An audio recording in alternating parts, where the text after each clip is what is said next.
Quel privilège est le nôtre. Je ne peux pas m'empêcher de m'arrêter dans ma tête, dans mon cœur, je ne sais pas comment dire, et puis enfin, réaliser à quel point c'est bon d'être un enfant de Dieu, c'est précieux d'être un enfant de Dieu, c'est précieux de faire partie de ce peuple, le peuple de Dieu, l'Église. Alors ce matin, je veux encore vous parler de ce que Paul dit dans l'Épître aux Éphésiens. Et voilà, on va donc regarder ensemble dans Éphésiens le chapitre 4. Alors on a déjà regardé ensemble les 3 premiers chapitres. Et on va maintenant regarder la suite. Et comme peut-être vous l'avez discerné, mais en tout cas, les 3 premiers chapitres nous parlent surtout du côté de l'Église céleste. En tout cas, Paul va beaucoup parler de l'Église céleste. Et c'est quelque chose de merveilleux quand on réalise que, alors qu'on est en train de vivre l'Église sur la terre, eh bien, en même temps, il y a on est déjà assis, comme Paul le dit, enfin, je ne sais pas comment on peut réaliser ça dans notre tête, mais on est déjà assis avec Christ dans les lieux célestes. C'est difficile à réaliser ça, hein, mais c'est une réalité. Mais voilà, en même temps, on est cette Église terrestre. Ah, l'Église terrestre. L'Église terrestre, et Paul, comment je vais dire ça, quand il parle de l'Église terrestre, il dit les choses telles qu'elles sont. C'est-à-dire, l'Église terrestre, eh bien, on est là dans notre... C'est nous aujourd'hui, ici à Bruay, par exemple, et puis, eh bien, dans l'Église terrestre, c'est chacun d'entre nous. Et chacun d'entre nous, avec ce que nous sommes, avec notre nature adamique. Et puis aussi, merci Seigneur, avec cette nouvelle nature régénérée. Et donc, il y a des choses concrètes qui se vivent dans l'Église terrestre. Et Paul, donc, alors qu'il va commencer à mettre les points sur les i, je vais dire, au niveau aux Éphésiens, à partir du chapitre 4, eh bien, on va commencer à regarder ensemble, et ce matin, on va commencer, je vais dire, à voir les 6 premiers versets de cet épître. Et dans les 6 premiers versets de cet épître, voilà ce il va nous parler de cette marche des enfants de Dieu. Et il va nous parler de 4 attitudes particulières. Il va nous partager sur aussi le fait qu'on doit faire des efforts. Ben oui, c'est notre marche d'enfants de Dieu. Eh bien, on a des efforts à faire, donc on va voir ça. Et puis, il va nous parler aussi, dans ces 6 premiers versets, des 7 piliers de ce qui doit faire l'unité dans le corps de Christ et dans l'Église. Alors, ce matin, je pense que je vais m'arrêter qu'aux 2 premiers, les 2 premiers points, c'est-à-dire la marche digne et puis les 4 attitudes particulières, parce que je me suis aperçu que je prêchais toujours trop longtemps.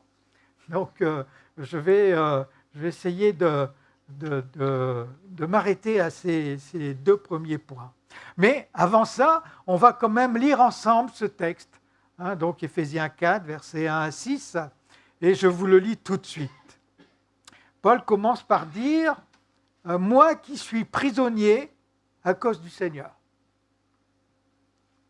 Je vous demande donc instamment, il parle à l'église locale ici, aux Éphésiens, je vous demande donc instamment de vous conduire d'une manière digne de l'appel qui vous a été adressé.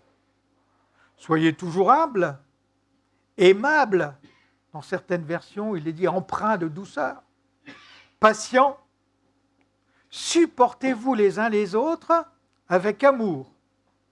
Efforcez-vous de conserver l'unité que donne l'Esprit dans la paix qui vous lie les uns aux autres.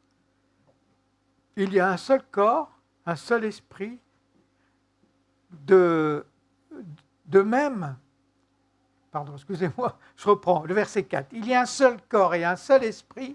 De même, Dieu vous a appelé à une seule espérance, lorsqu'il vous a fait venir à lui, il y a un seul Seigneur, une seule foi, un seul baptême, un seul Père, Dieu de tous, qui règne sur tous, qui agit par tous et qui est en tous. Amen. Voilà ce que nous disent les 6 premiers versets. Et donc dans ces 6 premiers versets, en tout cas, peut-être vous l'avez déjà discerné à la lecture, mais notamment, par exemple, Paul va parler de cette notion d'unité dans l'Église, l'unité dans l'Église locale. Et Dominique Angers, moi, comme je vous l'ai déjà dit, je m'appuie sur toute l'étude qu'il a faite pour vous partager, mais Dominique Angers va dire, mais il va nous poser cette question. Jusqu'où irons-nous pour conserver l'unité de l'Église ? Ben oui, on a des efforts à faire, comme on l'a lu dans ce texte. Mais ça, on y viendra plus tard. En tout cas, si on ne fait pas d'efforts, Dominique Angers va dire, si on ne fait pas d'efforts, eh bien l'unité, elle va s'évaporer. Et pourtant, vous connaissez quand même la Bible et vous savez, et vous connaissez notamment le Nouveau Testament, vous connaissez ce que Jésus dit, vous savez ce que nous révèlent les Épîtres, mais le corps de Christ, c'est quelque chose d'essentiel, et puis le corps de Christ n'existe qu'au travers de l'unité des chrétiens et des enfants de Dieu. Et encore une fois, je reviens sur ce que Paul dit aux Éphésiens, en tout cas, donc, je répète ce que je vous ai dit, c'est-à-dire que oui, il y a l'Église céleste qui est réelle aujourd'hui. Nous sommes déjà dans l'Église céleste. On ne va pas attendre le retour de Jésus et puis qu'on soit enlevé pour faire partie de l'Église céleste. On y est déjà. Bien en même temps, on est sur terre. Et sur terre, il y a l'Église terrestre. Et l'Église terrestre, elle est encore une fois remplie d'hommes et de femmes. Nous. Et puis, avec ce que nous sommes. Et bien, l'Église terrestre que nous sommes, on a des choses à faire. On a des choses à mettre en avant. On a des décisions à prendre. On a des choix à faire dans notre vie. En réalité, même, on peut dire, et c'est un peu le sens de ce que Paul dit ici aux Éphésiens, c'est que finalement, on est responsable devant Jésus de travailler et de conserver l'unité qui nous est donnée. On a une responsabilité. L'Église locale est appelée, nous sommes appelés, j'aimerais tellement qu'on puisse vraiment prendre conscience vraiment de ça. C'est-à-dire qu'on est appelés, nous, à l'Église que nous sommes, les enfants de Dieu que nous sommes ici sur cette terre, l'Église terrestre que nous sommes ici sur cette terre, l'Église terrestre en tant qu'Église locale aussi que nous sommes ici sur cette terre, eh bien nous sommes appelés, frères et sœurs, écoutez-moi bien, nous sommes appelés aujourd'hui à refléter de façon nous sommes appelés à refléter le plus fidèlement possible l'Église céleste qui est réelle. Je sais que c'est difficile à comprendre que ce que nous sommes en train de vivre, il y a ce reflet qui existe dans le ciel. Mais ce qui existe dans le ciel est parfait. Sur terre, on ne peut peut-être pas dire que c'est tellement si parfait que ça. Mais nous sommes appelés. Je suis responsable. Tu es responsable de vivre le plus fidèlement possible ce qui existe dans le ciel. C'est essentiel. Il me semble que c'est tellement important même si on a peut-être des difficultés à comprendre cette notion-là, mais en tout cas de l'intégrer, puis de dire oui, je suis une composante qui a une responsabilité devant Dieu. Parce que, frères et sœurs, nous sommes appelés, en tant qu'Église terrestre, à être un témoignage réel et vivant du Dieu puissant. Nous sommes appelés à être des ambassadeurs. Nous sommes appelés à être la lumière, le ciel de la terre, ça vous le savez bien. Eh bien, on est donc responsable devant Dieu.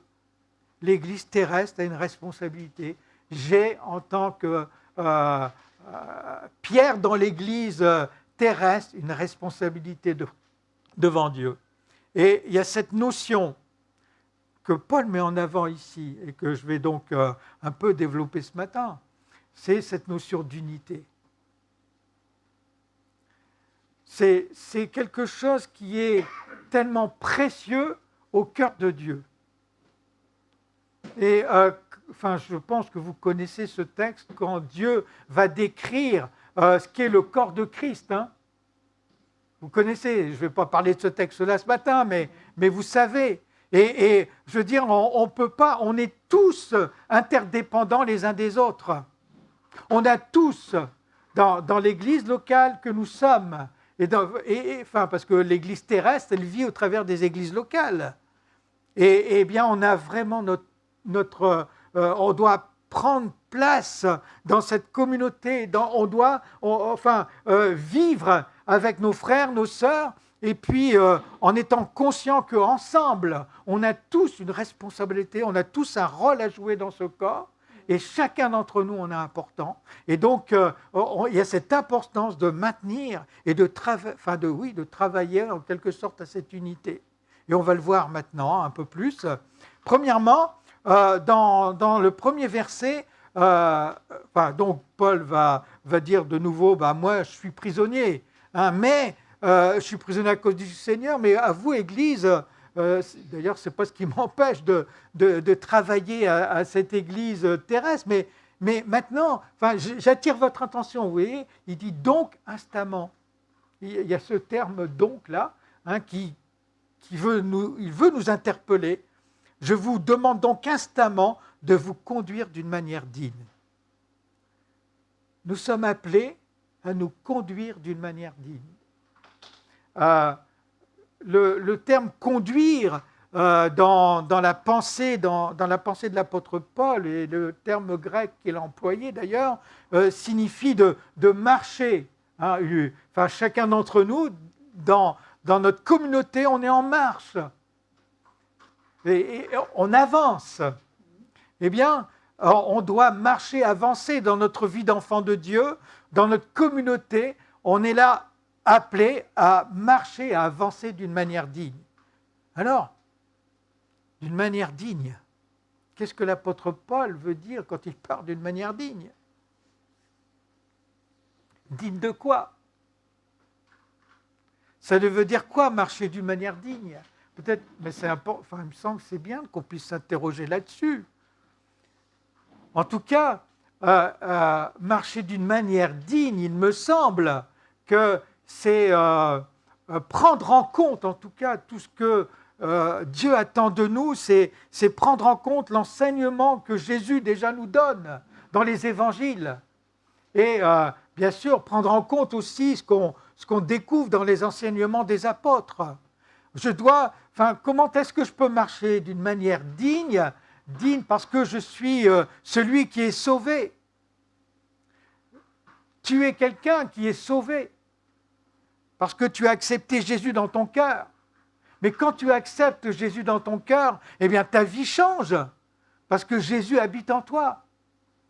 Je veux dire, on ne peut pas penser un instant, et si tu crois un instant que, et c'est peut-être d'autant plus vrai aujourd'hui d'ailleurs, avec toute l'influence de notre société aujourd'hui, où c'est du chacun pour soi. C'est pas grave si j'écrase l'autre, parce que ce qu'il faut, c'est que moi je m'en sorte, et puis que ce qui est bien, c'est que je sois le plus grand, quoi. Hein, c'est d'abord moi. Mais ça, c'est pas marcher d'une manière digne, hein. Parce que marcher d'une manière digne, et je vais encore une fois dire, c'est refléter le plus possible déjà l'Église céleste, mais refléter l'Église céleste finalement, c'est refléter le plus possible aussi dans ma vie d'enfant de Dieu ici sur terre, ce que nous a montré Jésus. La Bible nous dit aussi que Jésus est celui qui nous a précédés. Il a été un exemple parfait pour chacun de nous. Frères et sœurs, marcher d'une manière digne, c'est marcher en regardant comment Jésus a marché. Encore une fois, qu'est-ce qu'il nous a laissé dans ses enseignements? Je ne peux pas marcher d'une manière digne si je ne connais pas Jésus. Et j'ai besoin d'aller plonger d'ailleurs mes regards dans la parole de Dieu. J'ai besoin de me nourrir de cette parole. J'ai besoin de venir à ses pieds dans la prière. J'ai besoin de... en tout cas, moi, j'en ai besoin. Et puis, je ne peux même pas m'imaginer que ça puisse fonctionner autrement. Marcher d'une manière digne, c'est rester en relation, en contact avec notre Seigneur. C'est marcher d'une manière digne. C'est, oui, encore une fois, enfin, je sais, c'est refléter notre marche avec Jésus. Frères et sœurs, si, voyez-vous, j'accepte Jésus, je dis je suis sauvé, c'est vrai, quand j'accepte le Seigneur, que je reconnais, que je demande pardon Seigneur, que je vis ce temps de repentance à ma conversion, mais le temps de repentance, ce n'est pas seulement la conversion d'ailleurs, hein, c'est dans notre marche aussi. Eh bien, cette marche avec le Seigneur, comment, je veux dire, je ne peux pas penser, je veux dire avoir le privilège du salut sans que ma marche reflète justement cette marche digne, cette marche avec le Seigneur. Je veux dire, si je marche, je dis que je suis sauvé, mais que ma vie, je la vis déjà à ma façon, sans compter sur ce que Dieu pense de ce que je vis. Je ne sais pas si j'arrive à comprendre, si vous arrivez à comprendre ce que je suis en train de dire, j'espère, mais c'est-à-dire que si je vis ma vie sans me dire qu'est-ce que tu penses de moi, Seigneur, dans ce que je suis en train de vivre? Qu'est-ce que tu penses de moi, Seigneur, dans mes comportements? Qu'est-ce que tu penses, Seigneur, de moi dans les décisions que je prends? Seigneur, est-ce que je suis celui qui marche comme toi, ce que tu attends de moi, Seigneur? Si je ne m'interroge pas, est-ce que je suis vraiment celui qui marche d'une manière digne? Je pourrais très vite sortir du chemin. Je pourrais très vite changer de chemin. La Bible nous dit Jésus nous dit que nous sommes sur ce chemin étroit, hein, et qu'à côté, il y a le chemin large. Marcher d'une manière digne, c'est rester sur le chemin étroit, c'est pas marcher sur le chemin large. Et marcher sur le chemin étroit, c'est quoi? Mais c'est marcher en fonction de ce que Jésus attend de nous. Et marcher, voilà, nous sommes appelés, et Paul insiste en disant, je vous demande donc instamment de vous conduire d'une manière digne de l'appel qui vous a été adressé. Celui qui est sauvé est celui qui marche en fonction de l'appel que Dieu lui a adressé. Encore une fois, je répète, l'appel, la première chose que Dieu veut faire vis-à-vis de chacun d'entre nous, c'est de nous sauver. Et c'est ce qu'il a fait. Il s'est donné à la croix, hein, et pour chacun de nous. Mais maintenant qu'il s'est donné, je ne vis pas, encore une fois, je répète, parce que j'accepte le salut, eh bien, maintenant, je choisis de marcher en fonction de ma nature régénérée, de ma nouvelle nature, de la nouvelle création que Dieu fait en moi. Je ne m'en vais pas marcher sur le chemin large en fonction de mes désirs, mes émotions, mes sentiments, et parce que vous savez bien, en tout cas moi je le sais, si vous ne le savez pas, moi je sais que dans ma nature, je veux dire, si je laisse faire ma nature, oui, bien sûr, je m'en vais vers tout ce qui me fait plaisir, quoi.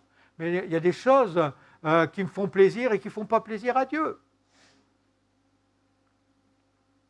Alors, nous sommes appelés, et Paul appelle ici l'Église, à marcher d'une manière digne de l'appel qui nous a été donné. Je suis sauvé, je marche en fonction de ce que Dieu attend de moi. Ça, c'est la première chose. Alors, il va quand même mettre en lumière maintenant quatre attitudes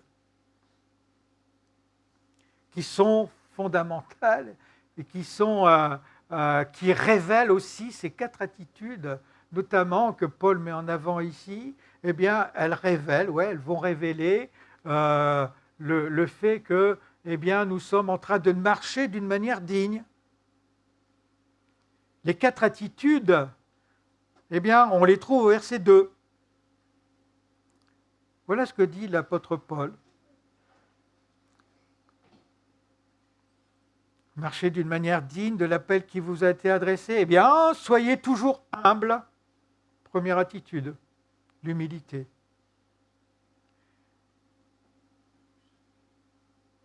Aimable, ou dans d'autres versions, c'est écrit rempli de douceur.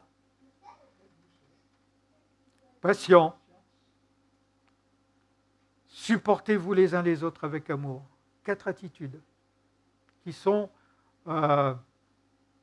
fondamentales dans l'Église, qui montrent qu'on est l'Église, qui montrent qu'on est cette Église terrestre. Vous savez, celle qui est en relation, celle qui est en train de montrer ce qui se passe dans l'Église céleste. Nous qui sommes assis dans les lieux célestes. Parce que si tu es vraiment assis dans les lieux célestes, eh bien, tu vas vivre ces attitudes-là.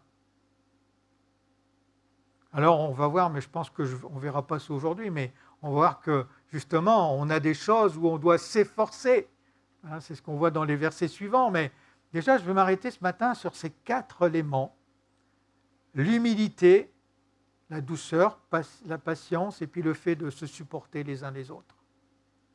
Alors l'humilité, d'ailleurs l'humilité et la douceur, ça va un peu ensemble. Ce sont 2 attitudes complémentaires. On a un exemple parfait de l'humilité. Notre Seigneur. Hein. Je ne sais pas si on peut réaliser, encore une fois, certainement, quoi, parce que nous sommes des chrétiens ici. Alors bien sûr, on sait quand même.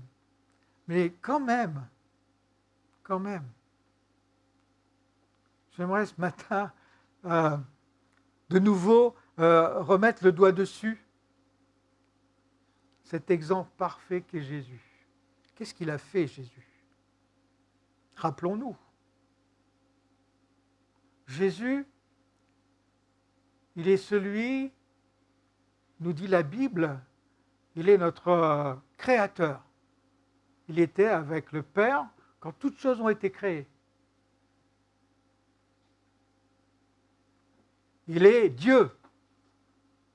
Il règne sur toute autorité, il règne sur tout.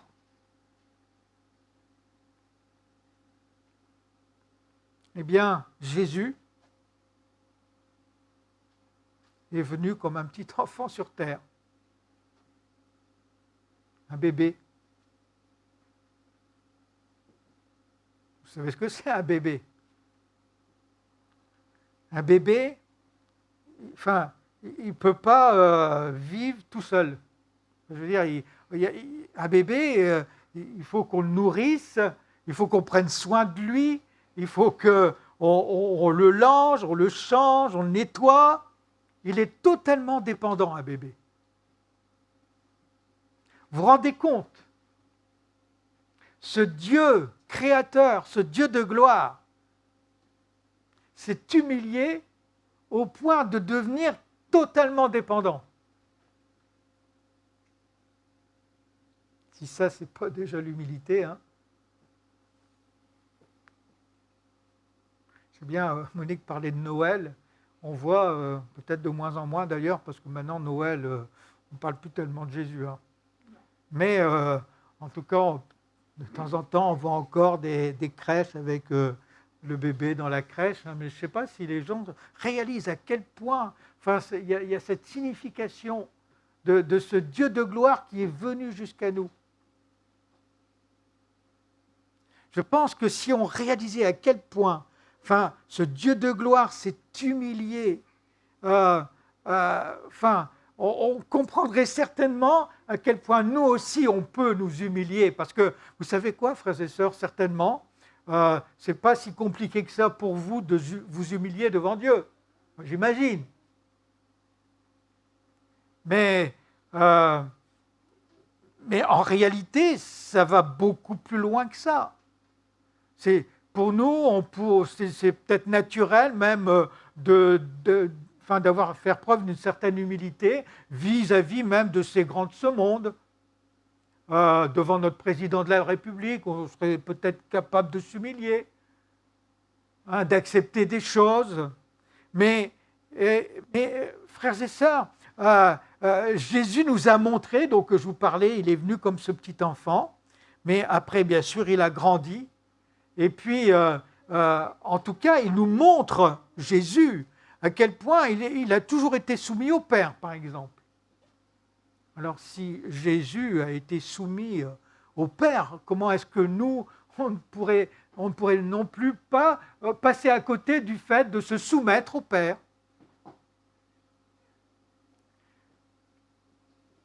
Comment est-ce qu'on ne pourrait pas, nous qui sommes finalement poussière, hein, comment est-ce qu'on ne pourrait pas vraiment s'humilier devant le Père Céleste, devant Jésus, en acceptant ce qu'il dit dans sa parole pour chacun de nous déjà.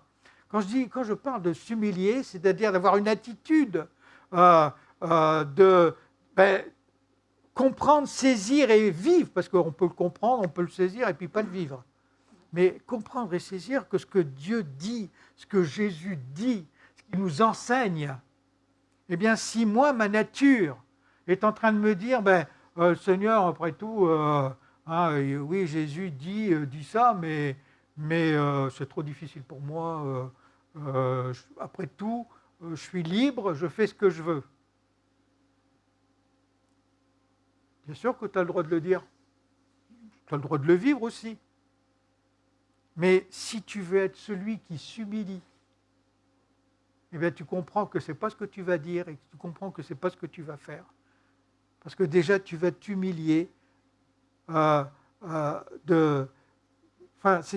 vas t'abaisser pour que ce soit la volonté du Seigneur déjà qui vit en toi.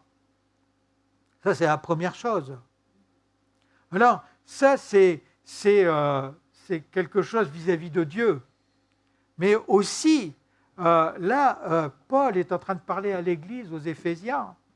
Et dans l'Église, eh bien, la Bible nous montre, et puis je pense qu'on ne peut pas passer à côté de ça, le fait qu'on doit aussi avoir une attitude humble vis-à-vis des autres. Et Paul ici parle de cette humilité et du fait d'être aimable vis-à-vis des autres, vis-à-vis de nos frères et sœurs dans l'Église.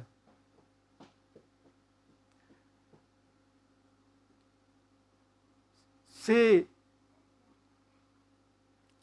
comment je vais dire ça, Paul, dans d'autres textes, par exemple, il va nous dire qu'on doit se considérer, on doit plutôt considérer les autres comme étant au-dessus de nous. Quelquefois, on a l'impression que nous, on est les meilleurs. Hein. Quelquefois, on peut peut-être avoir l'impression que nous, on sait tout, que les autres ne savent pas, que nous, on sait mieux qu'eux. Mais la réalité du corps de Christ, eh bien, c'est d'avoir cette attitude d'humilité. C'est d'apprendre et de vivre avec cette notion que mon frère et ma sœur, d'ailleurs, déjà, premièrement, il n'est pas moins important que moi devant Dieu, hein, il est au moins aussi important. Il est quelqu'un qui, aux yeux de Dieu, a une valeur, comme moi, inestimable. Et donc, je dois le prendre en compte comme il est mon frère et ma sœur, il est un enfant précieux du Père. Il est celui qui a sa place dans la communauté, dans le corps de Christ. Et je n'ai pas à me considérer comme étant celui qui est au-dessus de tout et qui sait tout. Ça, frères et sœurs, vous savez quoi ? Enfin, vous le savez, bien sûr que vous le savez, c'est que notre société est en train de nous pousser à ça. Et ce n'est pas surprenant, parce que, encore une fois, le prince de ce monde, Satan, eh bien, d'ailleurs, c'est ce qu'il a fait chuter, en grande partie. Le fait qu'il a voulu croire au moins l'égal de Dieu.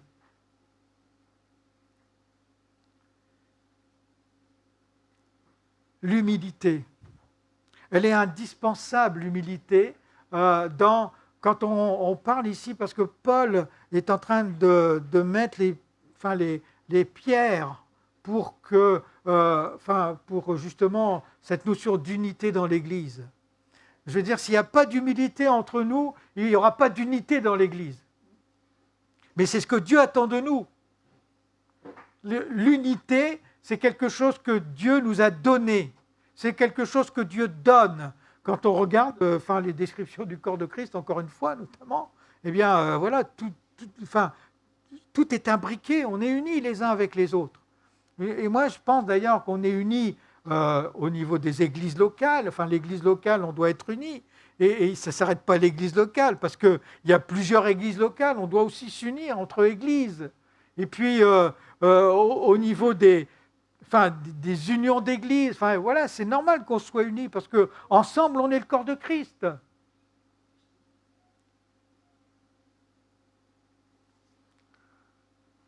L'humilité. Accepter de s'abaisser au service du Christ dans l'Église. Accepter d'être un instrument dans les mains de Dieu. C'est pas moi qui suis celui qui manipule l'instrument. Celui qui manipule l'instrument, c'est le Seigneur. Mais si moi, l'instrument, je veux être celui qui me manipule, ça ne peut pas aller. Enfin, je pense que vous comprenez quand je parle de cette notion de manipulation. C'est-à-dire l'instrument, je vais l'utiliser. Par exemple, si je veux percer un trou, je vais prendre une perceuse. C'est moi qui prends la perceuse pour percer le trou. Mais Dieu, dans son plan merveilleux, il fait de nous des instruments. Et dans ses mains, oui, on est utilisé. Et dans cette notion d'humilité, d'ailleurs, il y a aussi quelque chose qui est important dans l'Église. C'est-à-dire que si moi, par exemple, je suis appelé à avoir une responsabilité dans l'Église, par exemple ici, je suis votre pasteur, mais si par exemple un tel ou un tel voudrait être pasteur à ma place, mais que ce n'est pas ce que Dieu lui demande, eh bien voilà, ce sont des choses qui peuvent briser l'unité. Donc on doit aussi, bien sûr, s'accepter les uns les autres, mais à la place où Dieu nous donne, à la place où Dieu nous place. Et puis, d'ailleurs, quand Dieu nous met un appel dans notre cœur à accomplir quelque chose pour sa gloire, dans l'église locale, si je ne veux pas le faire parce que moi j'aurais voulu faire autre chose, je ne me soumets pas, je ne suis pas humble devant Dieu. L'humilité devant Dieu, eh bien, c'est d'accepter ce que Dieu attend de nous aussi. L'humilité, et c'est ce qui va faire d'ailleurs qu'on va aussi être humbles les uns avec les autres. Vous savez qu'on est chacun à notre place, on reconnaît la place que Dieu donne à l'autre. Et puis on se réjouit dans la société quand quelqu'un semble plus haut que nous, on l'envie. Enfin, souvent. Dans l'Église, ça n'existe pas. Parce qu'on est reconnaissant de ce que le Seigneur donne à l'autre. On se réjouit de ce que le Seigneur donne à l'autre. Parce que ce que le Seigneur donne à l'autre, eh bien, ça va nous enrichir en fait. On ne jalouse pas la place de l'autre dans l'Église. Et ça construit l'unité. Quand on reconnaît que chacun a sa place, il y a personne qui n'a aucune place dans l'Église. On a tous notre place. Dieu a quelque chose à faire avec chacun de nous. Avec chacun de nous. Il n'y a personne qui est en dehors. Frères et sœurs, ce que dit Paul ici, quand il nous parle d'humilité, ça nous parle aussi qu'on doit accepter notre place. On ne doit pas jalouser la place de l'autre, mais on doit accepter notre place. On doit accepter ce que Dieu attend de nous. Parce que ce que Dieu attend de nous, être l'instrument de Dieu, eh bien, c'est quelque chose qui va concourir à la gloire de Dieu. Et pourquoi est-ce qu'on ne se réjouirait pas de ça? La gloire de Dieu, l'humilité, la douceur. Ah, la douceur. Ça dépend des caractères. Hein. Pourtant, ça doit être une caractéristique qui doit se manifester au milieu de nous. Alors je sais, vous savez, des fois, je demande à ma femme, il semblerait que je donne une image assez douce de ce que j'entends. Je demande à ma femme, des fois, ce n'est pas le cas. Pardon, chérie. Mais, en tout cas, ça veut dire une chose, ça veut dire que je dois travailler encore, hein, Seigneur. Mais chacun de nous, on a travaillé.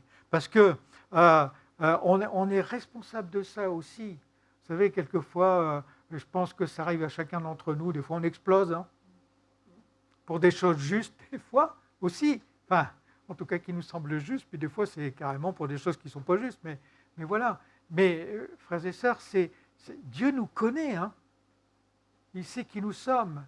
Et quand par exemple, je ne manifeste pas de la douceur, là je parlais par exemple avec ma femme dans notre foyer, ça arrive, je suis sûr que, est-ce que ça existe un couple où il n'y a jamais d'étincelle? Je crois que ça n'existe pas, puis quelque part, je ne sais pas si ce serait logique. Hein, mais en tout cas, ce n'est pas parce que quelquefois il y a des étincelles que les choses ne doivent pas être réparées, qu'on ne doit pas demander au Seigneur de nous aider à manifester cette douceur les uns avec les autres, à demander pardon peut-être si c'est nécessaire au Seigneur, pardon à notre conjoint ou à nos enfants aussi quelquefois. En tout cas, dans l'Église, c'est la même chose. Il peut arriver parce qu'on a des caractères aussi différents, et puis quelquefois on peut se friter, comme on dit. Mais je crois que la meilleure attitude en tout cas, je vais dire ça comme ça, c'est s'il arrive des moments où on doit se friter, eh bien qu'on puisse se friter avec douceur. Je sais pas. Seigneur, aide-nous. Enfin, on a besoin de Dieu pour ça. Mais pourquoi est-ce que ce serait impossible?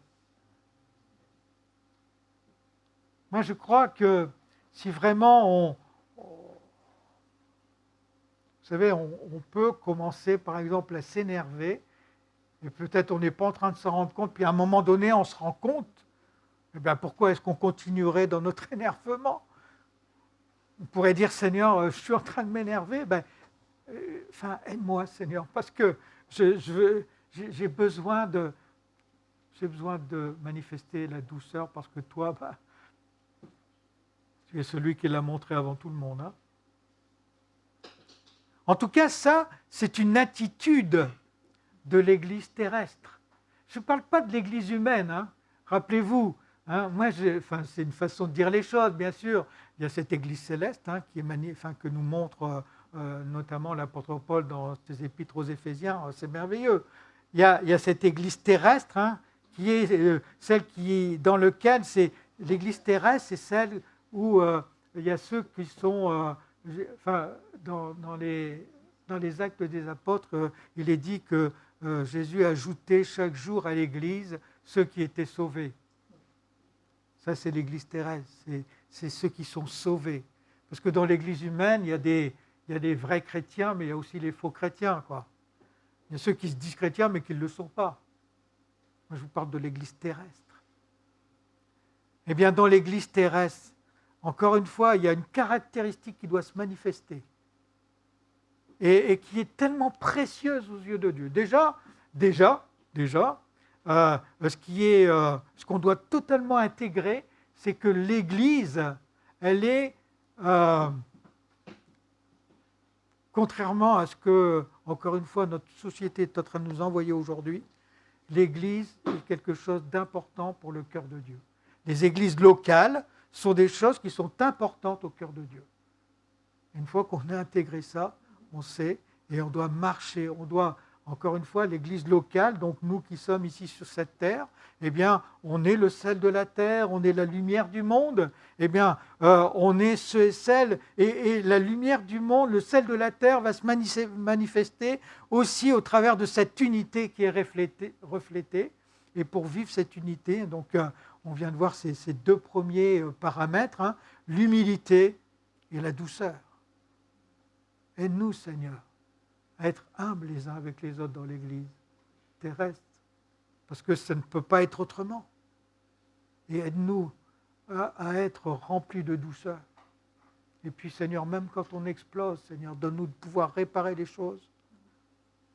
Ramène-nous à la raison, à ta raison, à toi, afin que nous puissions vivre cette douceur.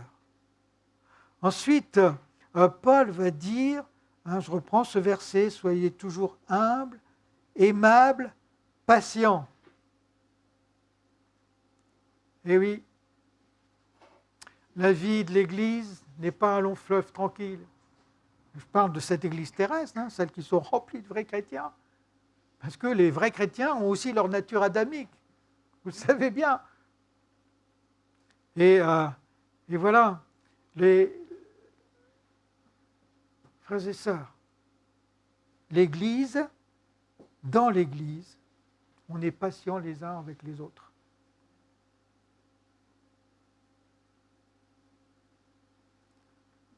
Quelquefois, on peut être agacé les uns par les autres. Certainement, des fois, moi, je vous agace. Je vous demande pardon. Ce n'est pas que je veux vous agacer, mais en tout cas, voilà, il y a cette notion qui est importante. Paul dit ici que la patience que nous manifestons les uns avec les autres, vous savez, dans notre vie de tous les jours, dans notre vie, encore une fois, dans notre foyer, dans notre maison, je sais que mon épouse doit être patient vis-à-vis de moi, et moi aussi, je dois être patient vis-à-vis de mon épouse. Dans vos vies, dans vos foyers, c'est comme ça, non ? Si vous voulez vivre ensemble, il faut être patient les uns avec les autres. Ça ne peut pas être autrement, sinon ça ne marche pas. Et à un moment donné, ça explose, mais c'est parce que Dieu a... en tout cas, l'Église, la vraie Église n'explosera jamais. Elle est le corps de Christ. Eh bien, dans la vraie Église, frères et sœurs, on manifeste de la patience les uns envers les autres. La patience, on va le retrouver, parce que quand vous lisez ce texte, il est parlé ici, je reprends, alors, patience, supportez-vous les uns les autres avec amour. Il y a toute cette dimension d'amour. On en a parlé mardi, de cette dimension d'amour. En lisant, on a relu ce texte d'un Corinthiens 13. C'est un texte merveilleux. Soyez patients les uns avec les autres. On a des efforts à faire pour être patient, ça ne tombe pas tout seul. C'est pas facile quelquefois d'être patient avec l'autre. Dans nos foyers, ce n'est pas toujours facile. Et dans l'Église, ce n'est pas toujours facile non plus. Et pourtant, c'est ce que l'Église doit refléter. La vraie Église, l'Église terrestre, eh bien, les serviteurs et les servantes de l'Éternel qui constituent l'Église manifestent les uns vis-à-vis des autres de la patience. Pourquoi ? Déjà parce qu'on a tous, les uns et les autres, notre nature adamique, qu'on doit faire mourir, bien sûr, mais n'empêche qu'elle est toujours là, puis elle sera là jusqu'à la fin de nos jours.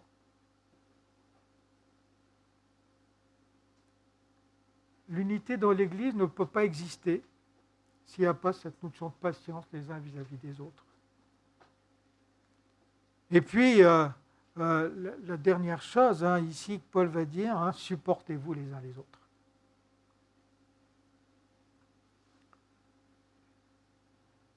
Pas toujours facile de supporter les uns les autres non plus. Et je dirais même, je pense, je suis en train de réfléchir en même temps que je vous parle, mais il me semble que c'est même pas réaliste de pouvoir se supporter les uns les autres si on n'a pas en nous cet amour de Dieu. Mais par contre, l'amour que Dieu met dans nos cœurs nous rend capables de se supporter les uns les autres. Se supporter les uns les autres, être patient les uns vis-à-vis des autres, ça, aussi, ça nous parle du fait que, eh bien, on se pardonne les uns les autres. Quand Paul va parler de l'amour précisément dans 1 Corinthiens 13, il va dire, voilà, une des caractéristiques de l'amour, c'est justement l'amour est patient. L'amour ne soupçonne pas le mal. Quelquefois, dans notre humanité, et encore une fois, je pense qu'au sein de notre nature adamique ne s'en prive pas, quand on voit quelque chose qui nous... Des fois d'ailleurs, ce qu'on voit, ce n'est pas forcément la réalité, mais des fois on voit quelque chose et puis on envoie des jugements expéditifs. Hein. Et puis les condamnations, c'est facile. Hein. On a tendance à facilement condamner. C'est pour ça certainement que Dieu nous appelle à vivre dans l'Église cette unité et que cette unité, elle passe par déjà la patience et puis le fait de pouvoir se supporter les uns les autres. Vous savez que Jésus a dit qu'on doit se pardonner 70 fois 7 fois pour quelqu'un. Ouais, bon, vous savez que ça veut dire toujours. On doit se pardonner. Ouais, on doit se supporter. Là,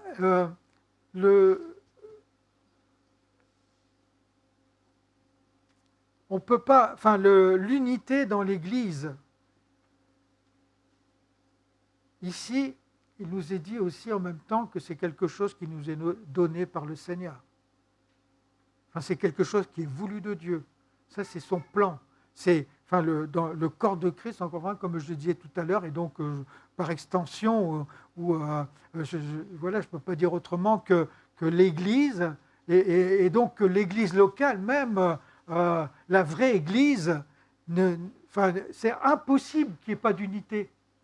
Et si moi je suis un instrument qui détruit cette unité, ou qui empêche l'unité, ou qui est un élément perturbateur de l'unité, eh bien je suis un instrument qui cherche à détruire l'Église. Si je vous dis ça, c'est pour attirer votre attention sur le fait que c'est important pour nous de réaliser que ces 4 attitudes-là sont fondamentales dans l'Église. Et qui d'entre nous ici ce matin voudrait prendre la responsabilité d'empêcher le corps de Christ, enfin l'Église, d'être quelqu'un qui est un instrument pour essayer de détruire l'Église? Même si la vraie Église ne pourra jamais être détruite, mais moi je ne voudrais pas être à la place de celui qui est un instrument qui détruit l'Église. Alors, frères et sœurs, je vous encourage ce matin. Et quand je dis je vous encourage, vous savez bien, je m'encourage en même temps à manifester dans l'Église que nous sommes, et puis dans ma vie de tous les jours, l'humilité, la douceur, le fait d'être patient, et puis aussi le fait de supporter mon frère, ma sœur. Parce que supporter, ça veut dire ce que ça veut dire. Hein. Ça veut dire que ce n'est pas forcément évident. Non, pas toujours. Ma prière ce matin pour chacun de nous, c'est que Seigneur, tu nous donnes. Mais finalement, c'est quand même notre choix. Quelque part, je prends une décision. Seigneur, bien, voilà, je veux vivre ce que toi, tu attends de moi. Je veux vivre l'amour que toi, tu as manifesté. En fait, ça revient à ça aussi. Alors voilà, j'en termine là pour ce matin. Hein, les 2 autres points, on les verra la prochaine fois. Mais on va prier.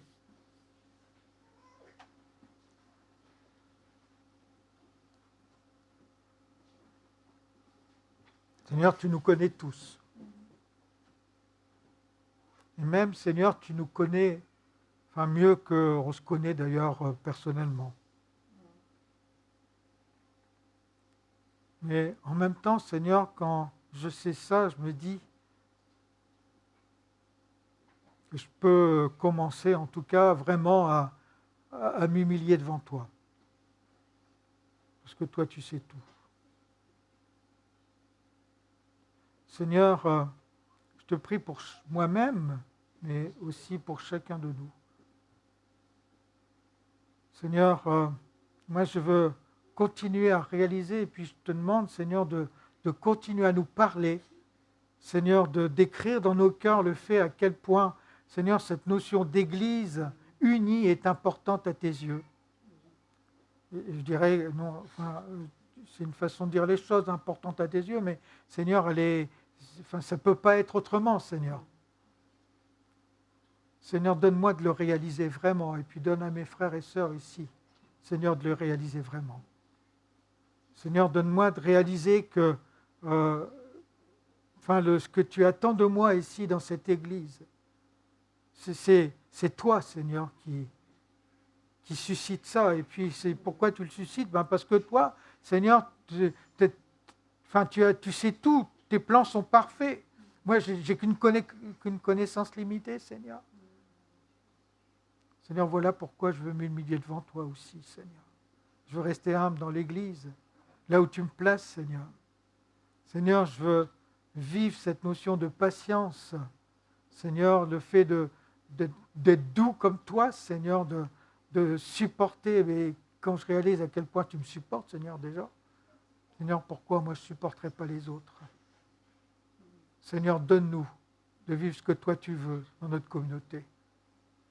Je t'en prie, Seigneur, au-delà de ce qu'on peut penser, au-delà de ce qu'on peut imaginer, Seigneur, ce qui est vrai, Seigneur, c'est ta vérité à toi. Seigneur, alors parce que tu dis ces choses au travers de la bouche de l'apôtre Paul, Seigneur, aux Éphésiens, eh bien, je veux le prendre pour nous, Seigneur, ce matin, parce qu'on est en train d'en parler, Seigneur, pour notre communauté ici à Bruay, Seigneur. Seigneur, nous désirons, je m'engage peut-être, Seigneur, avec mes frères et sœurs, mais je pense que je peux le dire quand même, Seigneur, nous désirons, Seigneur, vivre l'Église telle que toi tu le veux, Seigneur. Et sans toi, nous ne pouvons rien, c'est vrai, mais Seigneur, on n'est pas sans toi, on est avec toi. Seigneur, comme Paul le dit ici, Seigneur, on est en marche. Seigneur, accompagne-nous dans cette marche. Et Seigneur, en tout cas, on veut rester sur ce chemin étroit, qui n'est pas toujours facile, comme tu le dis, mais peu importe. Seigneur, tu es toujours avec nous. Seigneur, je ne veux pas rester celui que j'étais hier, Seigneur, mais je veux devenir celui que tu veux que je sois demain, après-demain. Seigneur, accomplis ton œuvre en chacun de nous, pour que l'Église que nous sommes ici à Bruay soit vraiment la lumière du monde, soit vraiment le ciel de la terre, le sel de la terre, Seigneur. Seigneur Jésus, je repense à toutes les promesses que tu nous as faites aussi, Seigneur, ces prophéties qui ont été données. Je repense aussi, Seigneur, au fait, comme le disait Monique, qu'on est vraiment bientôt à la fin. Seigneur, et puis quand on regarde tout ce qui se passe dans le monde, on s'en rend compte. Et puis quand on prend conscience de toutes les prophéties qui ont été données, Seigneur, on s'en rend compte. Seigneur, on veut vraiment se préparer à ton retour, même si on ne sait pas quand il aura lieu. Mais Seigneur, on veut vivre l'Église telle que toi tu l'entends. Seigneur, bénis chacun de nous. Parce que nous, on veut que tu sois glorifié au travers de nos vies. Au nom de Jésus. Amen.